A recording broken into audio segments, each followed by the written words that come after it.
Hello again and welcome back to another session of commerce class with me Suman Rathore. Students, in business, not all the transactions are cash transactions because sometimes we make credit purchases and credit sales also. Now when goods are sold to a customer on credit, sometimes a part of it or the whole amount becomes irrecoverable due to the death or insolvency of the customer or for some other reasons. Now the part of credit sales that becomes irrecoverable or that is not realized is called bad debts. Now the journal entry for recording bad debts is, now the first case is where the whole amount is irrecoverable. So the entry will be bad debts account debit to debtors personal account. Now bad debts account is debited because it is a loss for the business, and being a nominal account, the rule applied here is debit all expenses and losses. And debtor's personal account is credited because debtor is the giver here, and being the personal account, the rule applied here is credit the giver. Now the second case is where a part of the amount is irrecoverable, and in that case we'll record the entry like cash account debit with the amount received, bad debts account debit with the amount irrecoverable to debtor's personal account. Okay. Now the third case is when the bad debts are recovered. Now sometimes a customer whose account was earlier written off as bad debts pays some amount, and the amount so received is a gain for the business. So the journal entry in that case will be cash account or bank account debit with the amount received to bad debts recovered account. Now cash account or bank account is debited because it is a real account, and the rule applied here is debit what comes in. And to bad debts recovered account because bad debts recovered is a gain for the business, and being a nominal account, the rule applied here is credit all incomes and gains. Now while passing the entry, care should be taken that the customer's account or the debtor's personal account should not be credited because we have already credited that account while passing the journal entry for bad debts.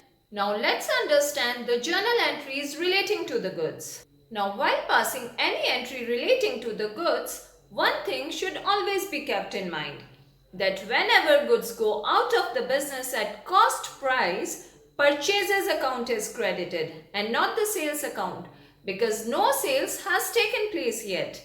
And the reason for which the goods are going out of the business, be it the drawings by the proprietor or for advertisement purpose or for charity purpose, etc., it actually reduces the amount of net purchases of the business. Now let's understand the journal entries relating to the goods. So the first case is when the goods are withdrawn by the proprietor for his personal use. Then it is called drawings. Now drawings account is debited because drawings account represents the owner of the business, and being a personal account, the rule applied here is debit the receiver. And due to these drawings, the actual purchases of the business are reduced. So we have credited the purchases account. Now the second case is goods given away as charity.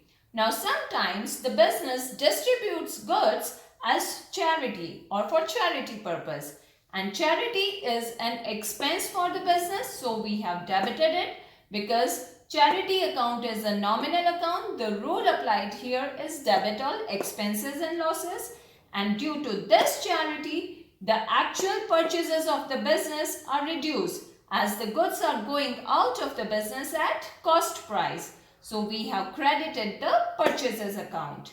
Now the third case is when the goods are distributed as free samples.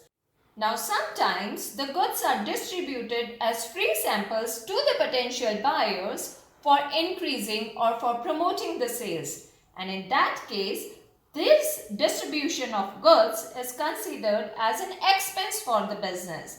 So the advertisement expenses account is debited because it is a nominal account. Rule applied here is debit all expenses and losses, and to purchases account because goods are going out of the business at cost price, It reduces the actual amount of purchases by business. So we have credited the purchases account. And the next case is loss of goods by fire or theft. Now again, it is a loss for the business, and being a nominal account, the rule applied here is debit all expenses and losses to purchases account. And in our next video, we'll discuss the case when the goods are insured. Okay? That's all for today. Thanks for staying in tune, and don't forget to like and subscribe my channel. Thank you and goodbye for now.